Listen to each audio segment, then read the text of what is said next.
Only a few hours ago, something happened in Shanghai that nobody expected to see from Red Bull. Max Verstappen got out of the RB22 after qualifying, looked at the data, and suddenly the mood inside the garage changed. Because Red Bull was not fighting for pole. They were barely inside the top 10. Verstappen qualified 8th. Isaac Hadjar qualified 9th. And the gap to pole position was more than 1.5 seconds. In modern Formula 1, that kind of gap is enormous. But here is the detail that shocked the entire paddock. The RB22 was losing time in every single part of the track. Corner entry, mid-corner balance, corner exit traction, even the longest straight in Shanghai. Which means this might not be a simple setup issue. It could be something much deeper. And when Verstappen started reviewing the telemetry after qualifying, he noticed something even more worrying. Small interruptions in power delivery. Tiny moments where the hybrid system did not deploy energy correctly. Moments that can silently steal tenths of a second every lap. Moments that drivers feel instantly. Meanwhile, Mercedes locked the front row. Ferrari is clearly ahead. McLaren looks stronger.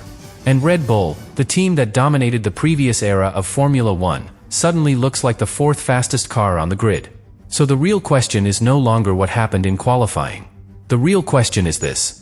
Did Max Verstappen just discover the first major problem inside the RB22 that could put Red Bull's entire season in danger? Because what the data revealed after qualifying in China might be far more serious than anyone expected. The moment qualifying ended in Shanghai, something inside the Red Bull garage felt different. Normally, when Max Verstappen finishes a qualifying session, the conversation with engineers is very precise. Small adjustments. Tiny details. A tenth here. A tenth there. But this time, the discussion was not about improving a fast car. It was about understanding a slow one. Because the result on the timing screen was impossible to ignore. 8th place for Verstappen. 9th place for Isaac Hadjar. Both cars on the 4th row of the grid. And the gap to pole position was enormous. More than 1.5 seconds. For a team that dominated the previous era of Formula 1, that number feels almost shocking. But the most uncomfortable part for Red Bull was not the result itself. It was the pattern behind the result. Because when engineers started comparing Verstappen's lap with the fastest cars, the deficit appeared everywhere. Not just in one corner.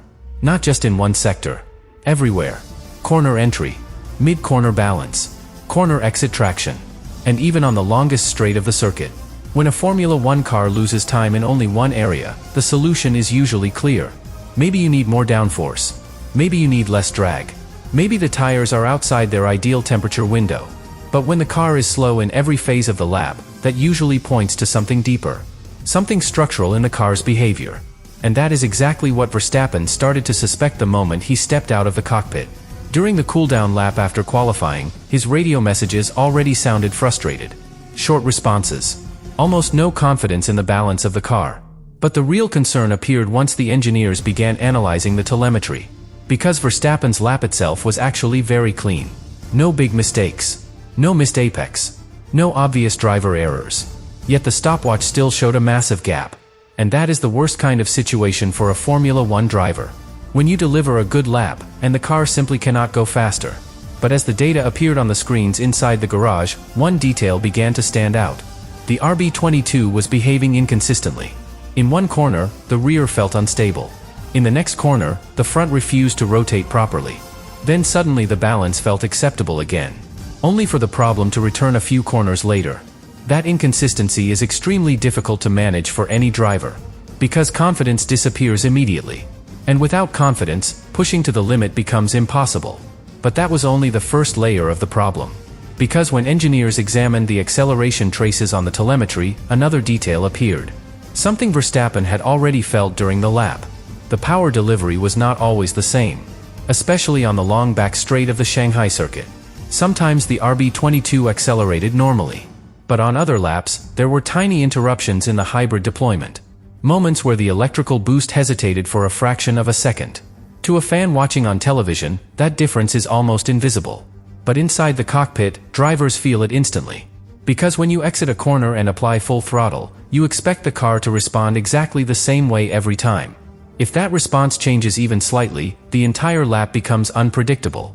And unpredictability is something Verstappen hates. Because his driving style depends heavily on confidence in the rear of the car. He attacks the entry of the corner aggressively. Carries speed through the middle. then applies throttle early to maximize traction on exit. But if the rear of the car moves unexpectedly, or the power delivery hesitates, that entire rhythm collapses. Suddenly the driver must lift the throttle earlier, brake slightly sooner, wait longer before accelerating. Each of those tiny adjustments costs a fraction of a second. But across an entire lap, those fractions become massive. And that is exactly what Red Bull saw in the data after qualifying. The RB22 was losing time everywhere. Not because of one dramatic failure, but because of many small weaknesses happening at the same time. Which raises a much more worrying possibility. What if the RB22 is simply operating outside its ideal performance window? In Formula 1, the operating window is everything. The tires must be at the right temperature. The ride height must be perfect. The aerodynamic balance must stay within a very narrow range. If the car moves outside that window, performance disappears immediately. And according to several analysts in the paddock tonight, the RB22 might have one of the narrowest operating windows on the grid. Meaning the car only works well under extremely specific conditions. Change the setup slightly, and the balance collapses. Add more downforce, and the straight line speed disappears. Reduce drag, and the rear becomes unstable. Every adjustment fixes one problem, but creates another. And that is exactly the kind of puzzle Red Bull engineers are now trying to solve. Because while they search for answers inside the garage, the competition is already moving forward. Mercedes dominated qualifying. Ferrari looked extremely competitive. McLaren continues to fight near the front. And Red Bull, the team that controlled Formula 1 for years, is suddenly trying to understand why its new car feels so unpredictable. Which leads to an even bigger question that is quietly spreading through the paddock tonight. Did Max Verstappen just discover the first real weakness of the RB22? Or is this only the beginning of a much bigger problem Red Bull did not expect to face this early in the season? But as the hours passed after qualifying in Shanghai, the concern inside Red Bull started growing even more. Because when engineers compared the data from China with the information collected in Australia just one race earlier, a worrying pattern began to appear. Some of the same symptoms were already there. Small instability on corner entry, the rear of the car moving more than expected, and something even more concerning: inconsistent power delivery. At the time, those signals were easy to ignore. Australia had been chaotic. There were reliability issues. And Verstappen's race ended early because of an engine failure. Most people believed it was simply an isolated problem. But after what happened in China, some engineers are beginning to wonder if that failure was actually an early warning. Because the RB22 is powered by a completely new power unit project. The Red Bull-Ford partnership. A massive technical shift for the team. New architecture. New hybrid system. New energy management software. Everything is different from the previous generation of engines. And projects like this rarely start perfectly. In fact, the early races of a new regulation era are often the most unpredictable.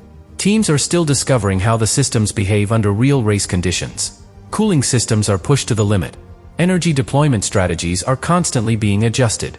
And sometimes the smallest miscalculation can create a chain reaction of problems. But what Verstappen felt during qualifying in China suggests something deeper than just early season instability. Because the problem is not appearing all the time. Sometimes the power delivery feels perfectly normal. Then suddenly, the acceleration feels slightly delayed. Not a dramatic loss of power. Just a tiny interruption. But in Formula 1, those tiny interruptions can destroy an entire lap. Imagine exiting a corner perfectly. You apply full throttle. You expect the hybrid system to deliver maximum boost. But instead, there is a brief hesitation. A fraction of a second. That moment alone can cost several kilometers per hour by the end of the straight. And once that speed is lost, it cannot be recovered. According to several analysts studying the telemetry, those interruptions could be costing Red Bull 3 to 4 tenths of a second on the long back straight in Shanghai. 3 tenths may not sound dramatic. But in qualifying, 3 tenths is the difference between fighting for pole position and starting from the fourth row. Now combine that with the other weakness the RB22 showed in Shanghai. Rear instability in long corners. The famous opening turn of the circuit exposed it clearly. A long spiral corner that tightens gradually. Drivers enter at high speed. Then carry lateral load for several seconds. That kind of corner demands enormous aerodynamic stability. And during qualifying, the Red Bull looked uncomfortable there. Small corrections from Verstappen. Tiny slides through the middle of the turn. Moments where the rear of the car refused to stay planted. Those moments might look insignificant on television. But for the driver, they are critical. Because when the rear of the car feels unstable in a long corner, the natural instinct is to lift the throttle slightly. Just a fraction. But that fraction costs time. And once confidence disappears in one corner, the driver begins to lose rhythm throughout the entire lap. That may explain why Verstappen sounded so frustrated over the radio during the weekend. Not just because the car was slow, but because it was unpredictable. And unpredictability is the one thing elite drivers hate the most. Because Formula One is built on precision. Drivers rely on repetition. The car must behave exactly the same way every lap. If the response changes even slightly, the entire driving rhythm collapses. And that is exactly the challenge Red Bull appears to be facing right now. But there is another detail circulating quietly in the paddock that could explain part of the problem. Some insiders believe the RB22 may be the result of two different design ideas being forced together. One aerodynamic concept developed early in the project, then later adapted to fit the packaging requirements of the new power unit. When that happens, compromises appear everywhere. Cooling ducts change. Airflow around the rear suspension shifts. The floor interacts differently with the diffuser. And suddenly the car becomes extremely sensitive to small setup changes. That sensitivity creates what engineers call a narrow operating window. The car only works properly under very specific conditions. The ride height must be exact. The tires must be in the perfect temperature range. The aerodynamic balance must stay within a very tight margin. If any of those elements move slightly outside the window, performance disappears immediately. And that description fits almost perfectly with what both Red Bull drivers reported after qualifying. Verstappen described a rear end that never feels completely stable. Hadjar said the car feels sticky on entry and dead on exit. Two drivers. Two different styles. Yet both experiencing the same problems. Which tells engineers something very important. The issue is not the driver. The issue is the car. And that realization is what makes the situation inside Red Bull so tense tonight. Because if the RB22 truly has a narrow operating window combined with unstable hybrid deployment, then fixing the problem may require far more than a simple setup adjustment. It may require a major development shift, new aerodynamic parts, changes to the floor concept, even adjustments to the hybrid energy management. And those kinds of changes do not happen overnight. Meanwhile, the competition is already moving forward. Mercedes looks incredibly strong. Ferrari is consistently fighting near the front. McLaren continues to close the gap. And Red Bull, the team that dominated the previous generation of cars, is suddenly trying to understand why its new machine feels so difficult to drive. Which leads to a question that nobody expected to ask this early in the season. Did Max Verstappen just uncover the first real flaw of the RB22 project? Or did the Chinese Grand Prix qualifying session reveal something even more dangerous for Red Bull's future this year?